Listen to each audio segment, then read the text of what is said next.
రెండో ప్రపంచ యుద్ధ సమయంలో అమెరికా సైనికులకు ఇచ్చే అనేక అత్యవసర వస్తువుల జాబితాలో ఐస్ క్రీమ్ కూడా ఉండేది. యుద్ధంలో ఐస్ క్రీమ్ ఎందుకు అనే డౌట్ చాలామందికి ఉంటుంది. దీనికి బలమైన కారణం ఉంది. ఐస్ క్రీమ్ అంటే అందరికీ ఇష్టమే. అది తిన్నప్పుడు యుద్ధ టెన్షన్ కూడా తగ్గుతుంది. అలాగే బాడీకి వెంటనే ఎనర్జీ వస్తుంది. ఇంకా ఐస్ క్రీమ్ వల్ల విటమిన్స్, మినరల్స్, ప్రోటీన్, కాల్షియం లభిస్తాయి. గాయపడే సైనికులకు ఐస్ క్రీమ్ మందులా పనిచేస్తుంది. అందుకే దాన్ని మెనూలో తప్పనిసరి చేశారు. పక్షుల్లో హమ్మింగ్ బర్డ్స్ ప్రత్యేకమైనవి. ఇవి సెకండ్కి 50 నుంచి 200 సార్లు రెక్కలు ఆడించగలవు. అలాగే ఇవి గాలిలో కదలకుండా స్థిరంగా ఉండగలవు. అంతేకాదు ఇవి వెనక్కి కూడా ఎగరగలవు. ఈ పక్షులు తేనె తాగుతూ బతుకుతాయి. అందుకే ప్రకృతి వీటికి తేనె తాగేందుకు వీలుగా కావలసిన రెక్కలను ఇచ్చింది. ఈ పక్షులు పువ్వుల్లో తేనె తాగేటప్పుడు పువ్వులపై వాలకుండా స్థిరంగా గాలిలో ఉంటూ తేనె తాగుతాయి. అందువల్ల పువ్వులు దెబ్బతినవు. అలాగే ఒక పువ్వు నుంచి మరో పువ్వును చేరడానికి అవసరమైతే హమ్మింగ్ బర్డ్స్ వెనక్కి ఎగురుతాయి. అయితే ఈ పక్షులు నడవలేవు. ఆ అవసరం వాటికి లేదు కూడా.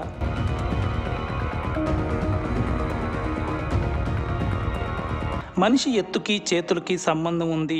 మనిషి ఎంత ఎత్తు ఉంటాడో అతని చేతులు చాచినప్పుడు వెడల్పు కూడా అంతే ఉంటుంది. పురుషులు, స్త్రీలు అందరికీ ఇది వర్తిస్తుంది.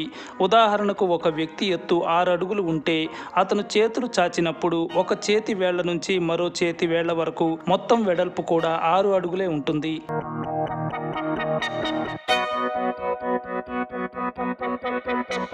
ఈ రోజుల్లో మొబైల్ కెమెరాల వాడకం బాగా పెరిగింది.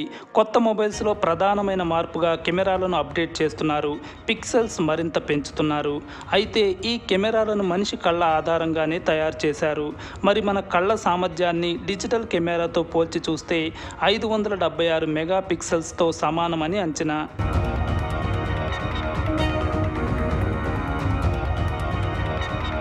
ఈ సృష్టిలో తేనెటీగలు ప్రత్యేకమైనవి. ఇవి గంటకు 24 కిలోమీటర్ల వేగంతో ఎగురుతాయి. ఒకసారి తేనె కోసం బయలుదేరే తేనెటీగ కనీసం 50 నుంచి 100 పూలలో తేనెను సేకరిస్తుంది. ఇలా ఒక రోజులో యావరేజ్గా 20 ట్రిప్పులు వేస్తుంది. అంటే ఒక రోజులో హనీబీ కనీసం 1000 పువ్వుల నుంచి తేనెను సేకరిస్తుంది. తేనెటీగలకు హనీ స్టమక్ ఉంటుంది. అందులో తేనెను నింపుకుంటాయి. అయితే ఎగిరేటప్పుడు ఎనర్జీ తగ్గితే కొంత తేనెను హనీ స్టమక్ నుంచి సాధారణ స్టమక్లోకి చేర్చుకుంటుంది. ఇలా మనం వాడే తేనె వెనుక కోట్ల తేనెటీగల కష్టం ఉంది. భారత్కి హిమాలయాలు ఉండటం గొప్ప వరం. వీటి కారణంగానే నైరుతి ఋతుపవనాలు చైనాకి వెళ్ళిపోకుండా ఇండియాకే పరిమితం అవుతున్నాయి. హిమాలయాలను టచ్ చేసే నైరుతి ఋతుపవనాలు ఈశాన్య ఋతుపవనాలుగా మారి ఆగస్టు, సెప్టెంబర్లోనూ వర్షాలు కురిపిస్తున్నాయి. ఈ భూమిపై అంటార్కిటికా, ఆర్కిటిక్ తర్వాత ఎక్కువగా మంచు నిల్వ ఉన్నది హిమాలయ పర్వతాలపైనే. ఈస్ట్ నుంచి వెస్ట్కి 2900 కిలోమీటర్లు విస్తరించి ఉన్న హిమాలయాలు సంవత్సరానికి 2 సెంటీమీటర్లు ఉత్తరం వైపు వెళ్తూ ఉన్నాయి. అంటే 1,000,000 సంవత్సరాల తర్వాత ఇవి ఇప్పుడున్న పొజిషన్ కంటే సుమారు 180 నుంచి 200 కిలోమీటర్లు పైకి జరుగుతాయని అంచనా. కోళ్ళు మనలాగా మాట్లాడలేకపోయినా అవసరాన్ని బట్టి అవి 30 రకాలుగా శబ్దాలు చేయగలవు. అది వాటి లాంగ్వేజ్ అనుకోవచ్చు. ఒక కోడి డజన్ గుడ్లు పెట్టాలంటే కనీసం 2 కేజీల ఆహారం తినాల్సి ఉంటుంది. అందమైన అమ్మాయిలను చూసి భయపడటాన్ని క్యాలిజినోఫోబియా అంటారు. దీన్నే వీనస్ట్రాఫోబియా అని కూడా అంటారు. దీని గురించి పెద్దగా ప్రచారం జరగదు, కానీ ఇది కామన్ ఫోబియానే. ఈ భయం ఉన్నవారు అందమైన వారిని చూసి లోపల భయపడుతూ ఉంటారు. అలాంటి వారికి దూరంగా ఉంటారు.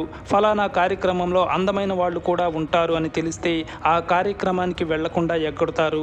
ముఖ్యమైన ఆఫీస్ మీటింగ్స్కి కూడా రారు. ఈ భయంతో సమస్యే. దీన్ని పోగొట్టుకోకపోతే కెరీర్ పరంగా అన్ని రకాలుగా నష్టపోయే ప్రమాదం ఉంటుంది.